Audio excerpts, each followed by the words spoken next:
Cloudflare is all over the internet. It's all over Twitter. It's all over Facebook. People are talking about this because, well, it's big. They host thousands upon thousands, tens of thousands of websites, and all of them have been affected by what, by all accounts, was just a mistake of coding. Now, let's take a look at exactly what happened. If you go here, this is the root cause of the bug. This one line. It's an if statement.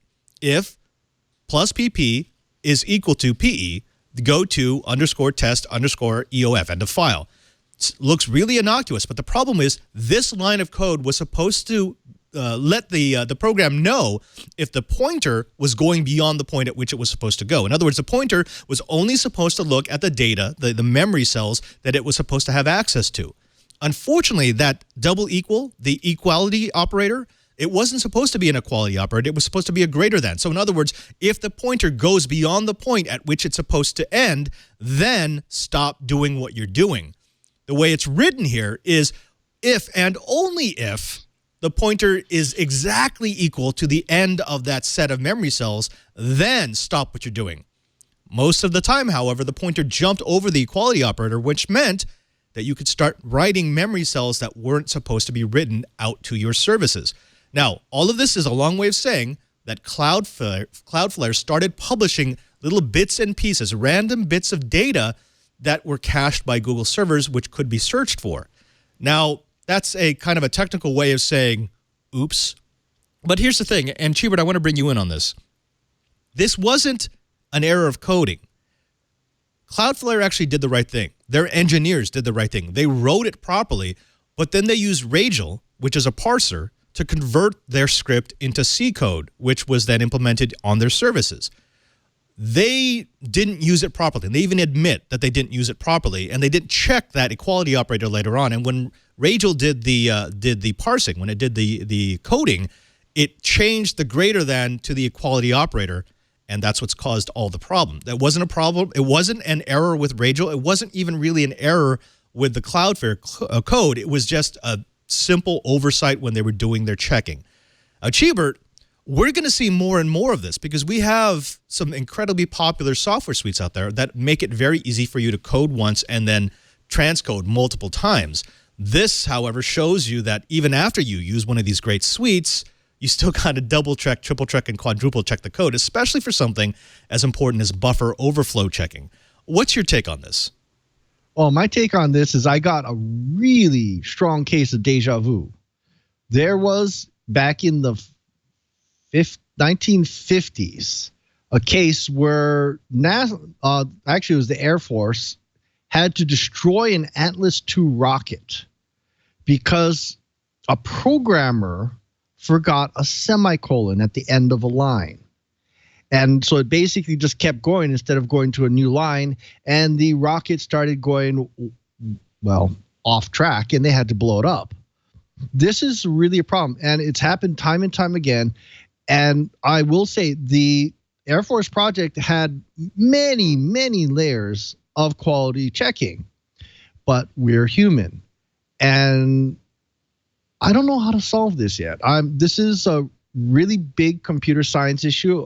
It's gone up with, we've talked about it a lot in all kinds of symposia with computer scientists, and there's still not a really good way, especially when you're translating between languages or platforms that are radically different. Especially if you're going from, say, Python into C, or a lot of scientists are using MATLAB and then using the compiler to compile it into C code. Sometimes you miss it, and we're only human, and oh my God, I feel so bad for these guys. I know, I do, because again, I would actually think they deserved it if they had not put in buffer overflow checking, but they did. They tried to, and it just didn't code over properly. But there's another issue here, and that is what they did right. So that was what they did wrong. What they did wrong is they didn't check the code once it had gone through Ragel. They didn't make sure that the buffer overflow protection was still enabled. But what they did, and I'm actually very, very encouraged to see this in the enterprise, is they were immediate in their response. So they know that the code was in place. It's September 22nd. It was spotted by, again, Google's open project on February 18th. They responded on February 18th. So right away they jumped in. They disabled the services that were exposed to this bug, and then they worked with Google to remove all the caching. However, in doing that, they did what Chibert and I have been talking about for a long time, and that is that they did 100% transparent failure. They let people know immediately on their blog, this is what's happening, this is what we're doing to fix it, this is what it affects. It sounds really simple, but Curtis, let me throw this into you. On the enterprise side, it is very difficult to admit failure. I mean, we can look at Yahoo and say, well, there's a big difference between a few hours of response time and a year of response time. So how do we've talked about this before, how do we point at this and say, look, yes, this was a failure, but this was a good failure. This was a company acting responsibly, and we want to encourage that. We want companies to look at what's happening to Cloudflare and say, I should be responsible like them. You know, I'm going to draw a parallel to something that happened in another branch of engineering a decade or so ago. There was an issue with one of the skyscrapers in Manhattan, or across the river, New York City. I believe it was a Chase Manhattan skyscraper, where it was being used after it was up and built. It was being used as an example in an engineering class for a university. And one of the students did some dynamics simulation on it and came back and said, you know, there's a problem with this building. They went back to the engineering firm that had signed off on the original plans and found that, yes, indeed, there were some issues with the building. The engineering firm admitted it, worked with the architect. They went back and did some mitigation. And PBS actually had a special on this showing everything that went on. And a number of people asked, should the engineering firm have been held accountable? And the general feeling within the engineering profession was no, because the system worked very right. And you actually want the people who are doing the work to be encouraged to go back and check their work and respond to problems. If the culture of the organization is that when we see a problem, we kill anyone who is responsible, then no one is encouraged to come forward and try to improve their work. So I think that this is an example of a company doing what it should have done. They're being transparent. They're being very quick to deal with it. And frankly, we should do more of this. It helps deal with some of the issues that old school programmers say are rife in the agile development methodology, where you don't have the many different iterations of testing. If you're not going to have many iterations of testing before you take code live, then you have to be able to make the changes necessary when real world testing, let's call it what it is, users or researchers finding bugs, dig up those issues and you deal with them. So I think this is actually an example of a company doing what it's supposed to be doing. And I wish many more companies would have a culture that allowed them to follow this example. There are still too many where the penalty for a mistake is much greater than any upside that an employee gets for finding that mistake. Right, and I'm absolutely with you, Curtis. And Chibert, I want to bring you in on that. Both Curtis and I are on the same page here, saying that yeah, Cloudflare did the right thing. They didn't have to. I mean, they could have been like a Yahoo. They could have been very obtuse. They could have been obstructive to the investigation. They could have basically brushed off the Google people and say, this is a problem on your side, not our side. But no, they owned it. They said, we know where the mistake is. This is exactly the line of code that caused the issue. Now we're working with all parties to make this better. They're getting kicked in the teeth today. I mean, just a quick scan of social media, you've got people swearing at Cloudflare, people who previously didn't even know what Cloudflare was.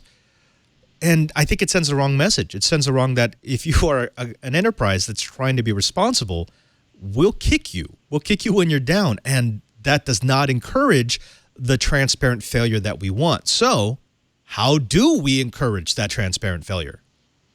Well, we do exactly what we're doing. We sit on social media, we sit on our show and say, hey, Cloudflare, good on you. Coding, especially when you're dealing with really complex systems, you're dealing with systems that could be upwards of a couple million lines of code, especially after it's gone from a very high level language into a lower level language like C. This is a lot of things to go wrong, a lot of moving parts. And we're always going to have problems. And my opinion is, Cloudflare, you totally did the right thing. I'd love to see transparency. I don't want to see a Sony. I don't want to see a Home Depot. I want to see someone own the problem, work with people to fix it, and maintain transparency. Maybe the U.S. federal government ought to learn this a little bit. Yeah, well, right now they're kind of working on what their response will be to the cyber. But let's get a bit more practical. For those people who are wondering whether or not your passwords, your credentials were compromised, let me just say, yes, assume it is. Even if you are not using a service that was hosted by Cloudflare, you don't know what dependencies the services that you do use are actually utilizing, which means that your credentials still could have been compromised. I think this is a good time, since we've got at least a top 10,000 sites that were compromised by this little breach, for you to change all your credentials across the board. It's just really good practice. Unfortunately, we're going to see more and more of these things where it's not just a brand name like a Yahoo or a Verizon or an Apple that get breached. It's now the back-end provider, because that's our model now, right? Everything goes in the cloud. A single provider can serve out to thousands, tens of thousands of clients.